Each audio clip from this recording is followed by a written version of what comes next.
Diretamente do Brasil, Brasília, Distrito Federal. Quem vos fala, mestre Dinho, trazendo sempre informações na palma da sua mão, com notícias de utilidade pública, nacional e internacional. Olá, uma boa tarde para você que acompanha a Gazeta do Povo. Começou mais um Sem Rodeios, é quarta-feira, que bom receber cada um de vocês. Cheguem mais, deixem o like, por favor, que é bem importante, sabem? O banimento que estamos tentando aí, né, passar por cima dele, tá difícil. A gente sabe que muita gente não está recebendo as notificações, então se puder, compartilhe também esse link com seus amigos, com seus familiares. Aproveite e conte aqui de onde está nos acompanhando. Vamos dar boa tarde para ele, Frederico Juncker. Boa tarde. Olá, boa tarde, Mário, boa tarde a todos os amigos da Gazeta. Reiterar, né, o pedido aí, curta, compartilhe, né, dissemine as nossas informações para o maior público possível, né, e acompanhando sempre a Gazeta e se mantendo bem informado. Aliás, vou mandar um abraço especial para o nosso querido Jorge Serrão. Logo mais vai ter a provocação dele aí, mas ele mesmo participando menos ativamente agora, não está mais ao vivo, sempre mandando aí suas provocações diariamente para a gente, além de tudo compartilhando no X. Valeu, Serrão! Um abraço para você. E hoje, quarta-feira, é dia de Rodrigo Constantino aqui no Sem Rodeios. Boa tarde, Consta. Boa tarde, Mari, Fred, toda a audiência. Vamos nessa. Boa, Consta, até para aproveitar que a gente já tem até uma enquete aqui para ouvir a opinião do pessoal, a gente tem vários assuntos, entrevistados especiais, inclusive a jornalista que já teve a oportunidade de entrevistar o Carvajal, aquele que denunciou aos Estados Unidos aí o funcionamento, né, do narcoterrorismo na América Latina. Ela estará conosco, poderá trazer informações aqui, além de outros convidados especiais para tratar do assunto. Já quero começar contigo falando sobre o seguinte, uma das opções de enquete aqui, inclusive, é quem manda no país, o crime ou o Estado? E eu te pergunto se é um ou outro, ou ainda os dois ao mesmo tempo. Olha, segundo pesquisas, né, 1/4 do território seria o crime organizado e, no restante, o Estado. Então, ainda temos, né, e a gente fez algumas entrevistas boas nesse sentido, ainda temos chance de impedir que o Brasil vire um narco-estado. Cada vez mais ele se parece com isso.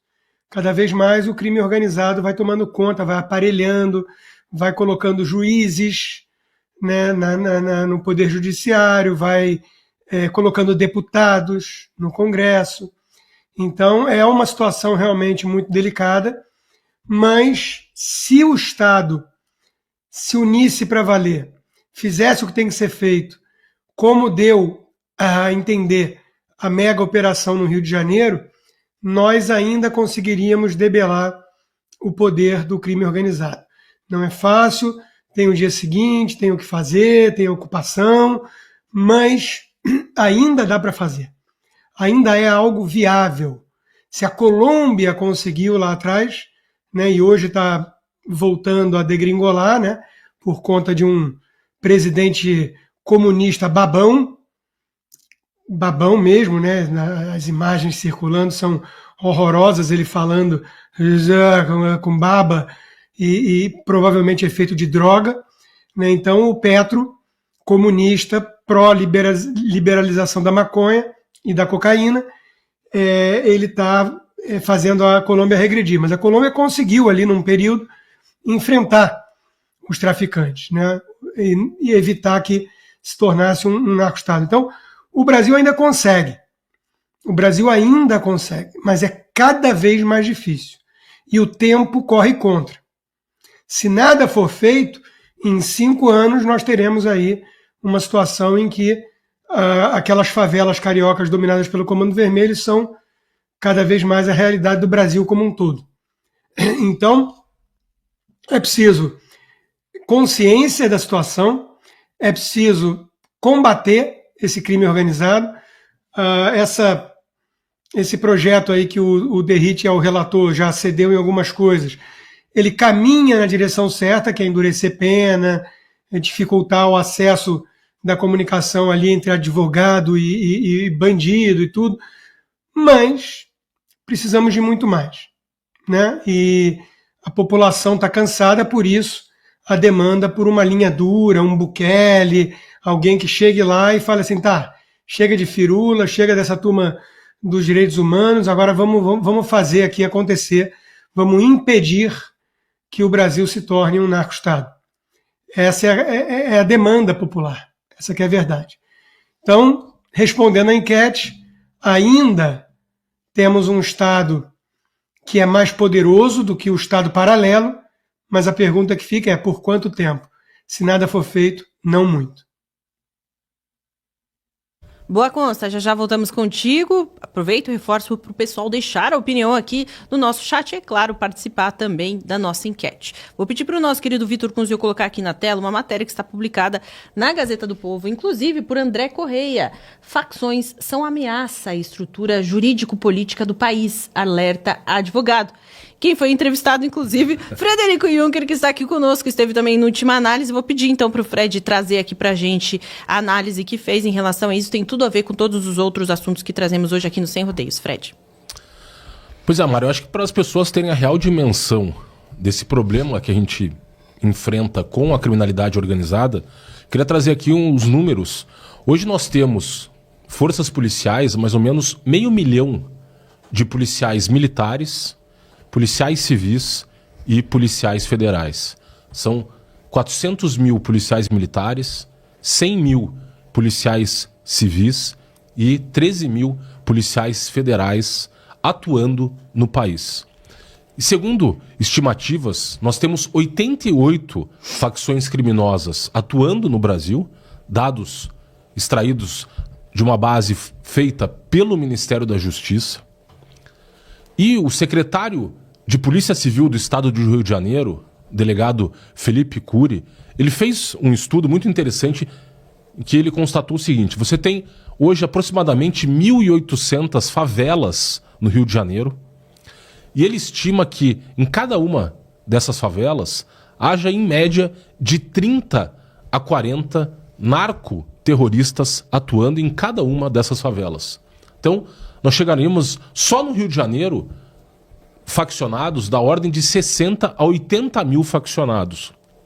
O PCC, segundo as estimativas mais baixas, há no mínimo 40 mil faccionados hoje ligados ao PCC. Então, se vamos considerar hoje só o número de faccionados do PCC e de faccionados atuando no estado do Rio de Janeiro, nós teríamos por baixo 100 mil homens ligados ao crime organizado no Brasil. Uma estimativa bem recatada, perto da dimensão dessas 88 facções criminosas atuando no país. Ou seja, no mínimo, você tem essas facções criminosas com poder de fogo ali de 20%, um quinto do tamanho em relação às nossas forças policiais. Alguém tem dúvidas de que essas facções, considerando esses números hoje de faccionados, de integrantes de facções criminosas, que eles representam uma ameaça não só à população brasileira, mas ao Estado brasileiro? E aqui é uma questão importante de conceituação do problema enfrentado pelo Brasil. Nós temos... O Confúcio, ele tinha uma frase muito célebre. Perguntaram para ele uma vez, falaram assim: olha, Confúcio, o que você faria se lhe fosse dado governar o seu país? Ele falou: olha, a primeira coisa, eu restauraria o peso das palavras, o sentido correto da linguagem, chamar as coisas pelos nomes que elas têm. Porque se você faz um diagnóstico errado, obviamente que o remédio proposto para resolver aquela questão problemática vai dar mais problema ainda. E o que nós temos hoje em relação a uma série de pessoas atuando na segurança pública no país, especialmente no governo federal, é um diagnóstico incorreto do desafio que o Brasil enfrenta. Nós temos, segundo os especialistas em segurança pública, problemas envolvendo a criminalidade de duas ordens. Você tem o problema de segurança pública, que são esses criminosos que praticam crimes que afetam a população, a sociedade no seu dia a dia. O batedor de carteira, aquele que vai lá e rouba um celular, um assalto a uma loja. E um problema de segurança pública, que é uma criminalidade comum que afeta o cidadão no seu dia a dia. Mas nós temos, a partir do momento em que essa criminalidade vai crescendo, vai se organizando, vai se estruturando, ela pode reunir um poder de fogo, como é o caso hoje das facções criminosas em atuação no país, em que elas passam a representar uma ameaça não só à população, mas uma ameaça à própria estrutura estatal que tem por incumbência combater essa criminalidade. E aí o problema deixa de ser um problema de segurança pública para se tornar um problema de segurança interna. Uma ameaça não só contra a sociedade, mas uma ameaça contra as estruturas jurídico-políticas do país, uma ameaça às estruturas estatais do país, justamente porque, classicamente, o Max Weber, que é um dos grandes sociólogos do mundo, ele diz, olha, o que é o Estado? O Estado nada mais é do que o uso legítimo e o monopólio legítimo do uso da força. E se você tem um grupo que surge no seio social e passa a reunir uma força que se contrapõe à força estatal, obviamente que o Estado está ameaçado. E dentre os elementos do Estado, nós temos ali povo, território e a soberania, que é justamente esse poder do Estado, especialmente por meio do seu sistema jurídico, esse Estado que é a sociedade politicamente organizada, que busca aplicar as normas daquele Estado sobre uma população num dado território. E quando surge uma força que busca aplicar uma legislação própria, um conjunto de normas próprios sobre um determinado território contra uma determinada população, é obviamente que você está diante de um problema político.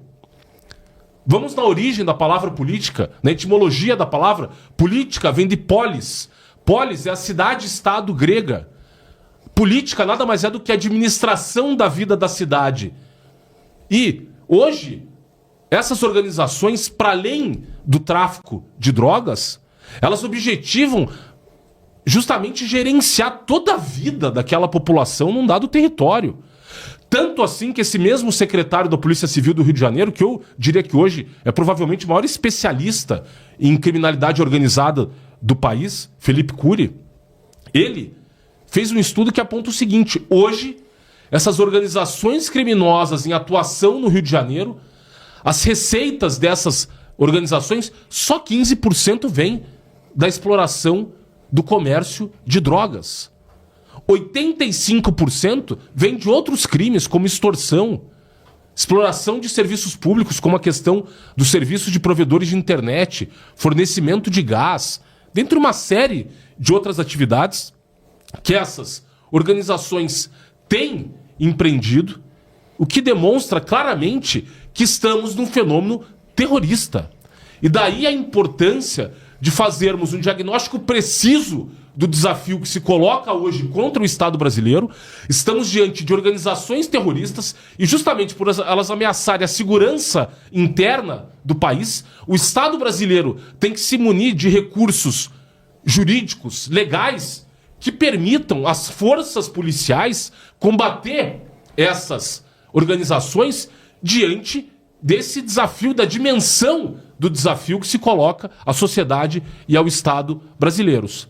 E, no entanto, você vê as autoridades públicas, especialmente em nível federal, e digo aqui, por exemplo, o delegado-geral da Polícia Federal, Andrei Rodrigues, ministro da Justiça, Ricardo Lewandowski, que se negam a reconhecer a dimensão desse problema, o que esse problema enseja para o país em termos de ameaça à população brasileira, e eles querem esvaziar o PL antifacção e tanto assim que pressionaram o relator hoje do PL antifacção para que ele não venha a classificar essas organizações criminosas como organizações terroristas. Interessante dizer que hoje a população brasileira tem clara consciência da dimensão desse problema. Pesquisa dessa semana da Quest reconheceu, apurou a opinião dos brasileiros, 72% dos brasileiros são favoráveis à classificação dessas organizações criminosas como organizações terroristas, justamente porque são esses brasileiros que sentem na pele o efeito deletério da leniência hoje do Estado brasileiro, especialmente por meio do Poder Executivo Federal, com essas organizações criminosas. Então, é importante a consciência sobre a dimensão desse problema, o correto diagnóstico dessa questão, que é uma questão de segurança interna, que envolve a prática de atos de terror contra a população brasileira que está em defesa diante desses narcoterroristas e, a partir disso, adotar o Estado brasileiro a solução adequada ao tamanho dos desafios enfrentados pelo país.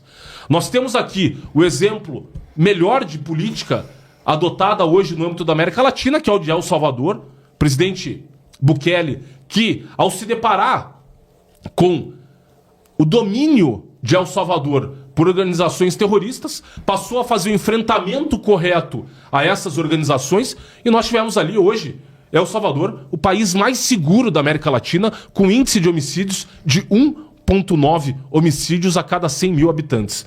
O índice hoje no Brasil é de 23 homicídios a cada 100 mil habitantes. Então, há instrumentos jurídicos disponíveis e exemplos na prática internacional de políticas bem sucedidas no campo da segurança pública e da segurança interna desses países, e cabe então ao Congresso Nacional, primeiro, voltar a respeitar a dignidade do parlamento por meio desse senhor Hugo Mota, que é um homem que não está à altura do cargo de presidente da casa.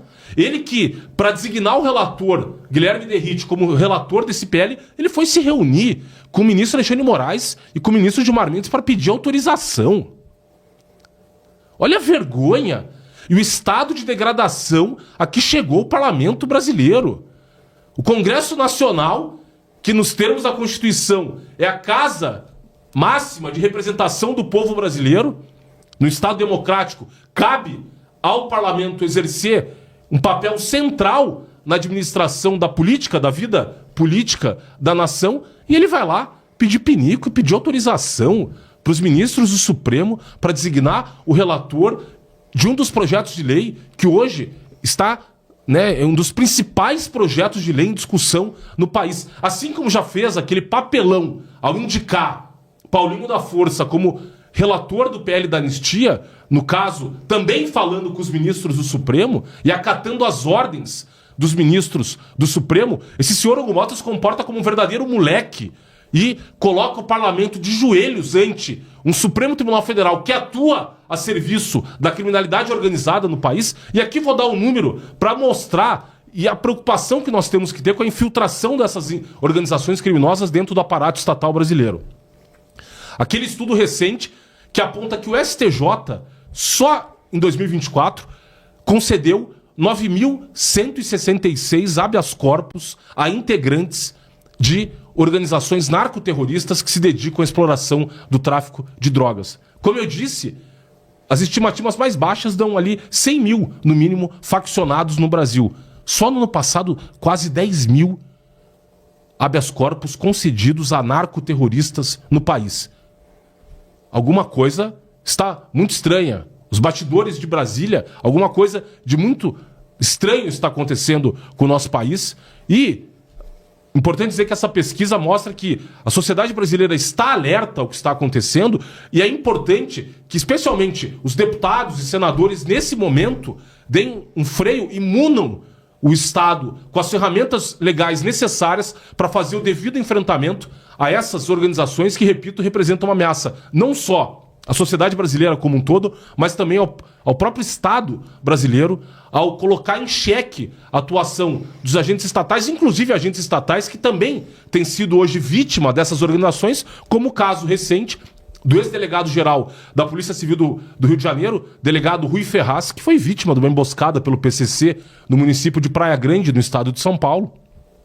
O célebre caso do juiz Antônio Machado, que foi vítima do PCC no início dos anos 2000, o juiz Alexandre Freitas, que foi vítima de organizações do Espírito Santo no início dos anos 2000 também, o que inclusive levou um dos seus colegas, Carlos Eduardo Leite, a escrever um livro recentemente chamado Terrorismo à Brasileira, no qual esse juiz do Espírito Santo também faz justamente esse diagnóstico, dizendo que nós temos que dar um basta a essa política leniente hoje do Estado brasileiro contra essas facções e cabe, então, classificar essas organizações como organizações terroristas para que seja feito, então, esse devido enfrentamento a essa criminalidade organizada, Mari. Perfeito. Fred, bom, falando em PL antifacção, a gente vai acompanhar agora uma fala aí do relator, o deputado Guilherme Derrite. Vamos ver. Qual que foi o grande celeuma, a grande discussão?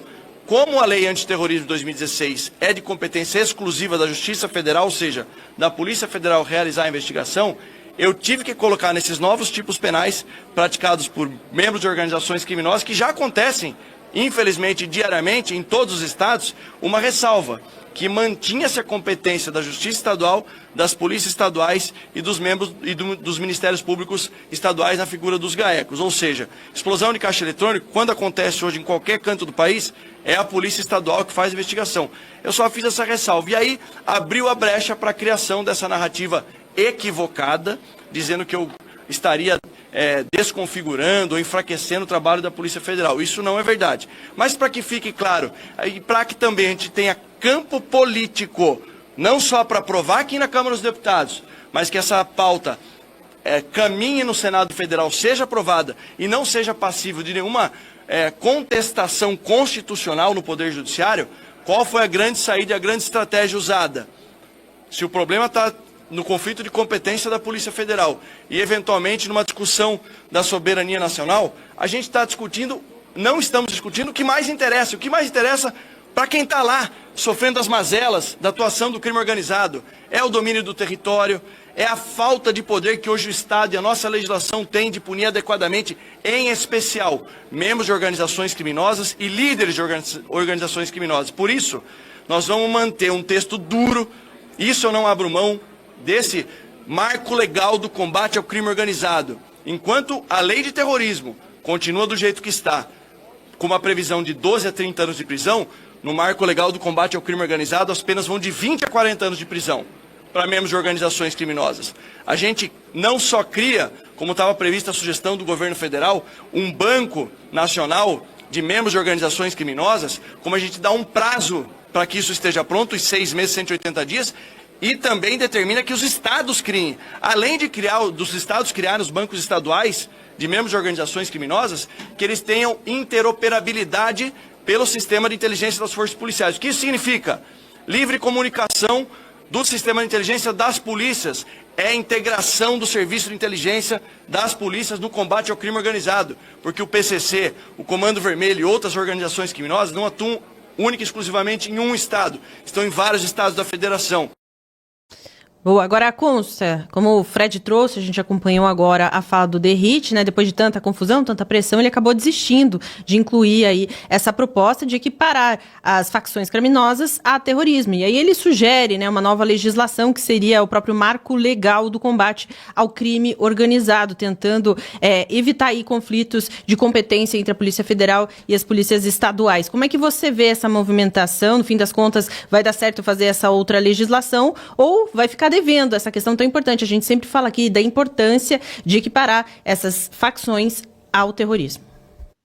É importante até por uma questão de ajuda internacional, né, no combate. Então, ficou devendo. O Derrite é bem intencionado, ele está tentando fazer o possível. A gente consegue avaliar o sucesso da relatoria por meio da gritaria do PT. Então, o PT estava gritando muito, agora está gritando um pouco menos, ou seja, ele teve que ceder em alguns pontos. É uma coisa meio bizarra que a gente normaliza no Brasil também, a Polícia Federal se manifestar dessa forma, né? É um órgão de Estado e a gente está discutindo um projeto de lei no Congresso, então fica difícil entender por que a Polícia Federal está dando tanto pitaco nisso, né? Não deveria, na minha opinião, mas está com medo de perda de espaço. E a Polícia Federal tem um papel importante a fazer nas fronteiras e tudo mais. Agora, o combate ao território paralelo, o combate aos terroristas, ele fica mais a cargo do governador do estado, que são as polícias locais que conhecem e sabem com o que estão lidando, né? Então, O endurecimento de pena é o grande trunfo, né? O próprio Derrite falou. A gente sabe que a impunidade é o maior convite ao crime. Hoje em dia, no Brasil, a impunidade campeia, né? Predomina.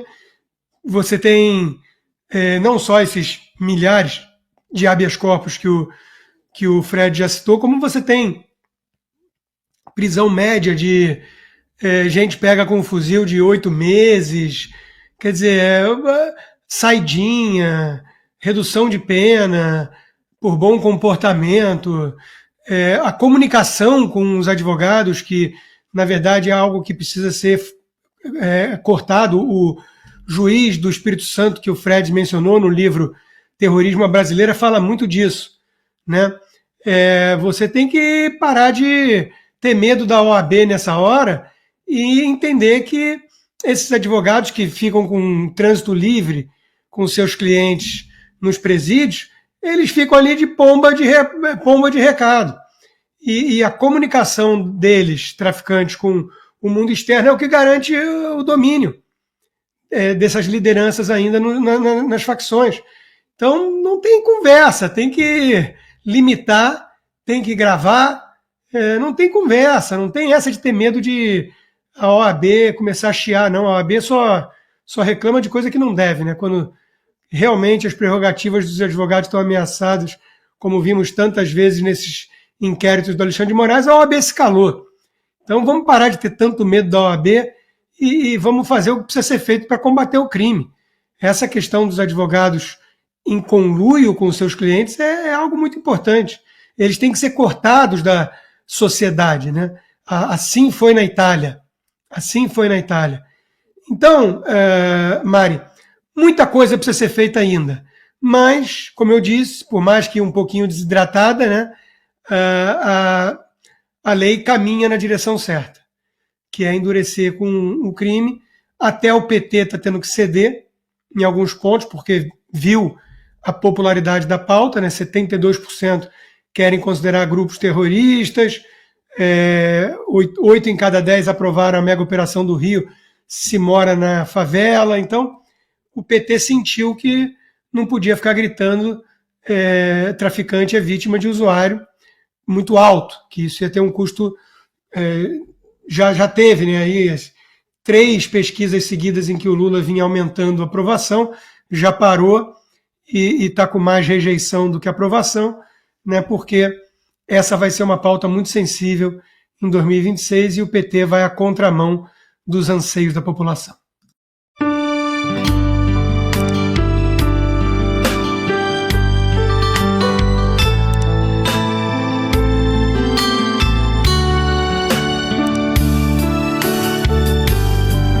Jesus, meu rei, preciso de ti, te seguirei por onde quer que for, mais perto quero estar, sempre hei de suplicar, nos conflitos com o tentador, Jesus me fará vencedor, no nome do Senhor Jesus. O inimigo é amarrado com o poder do meu Deus, me guardando, me livrando.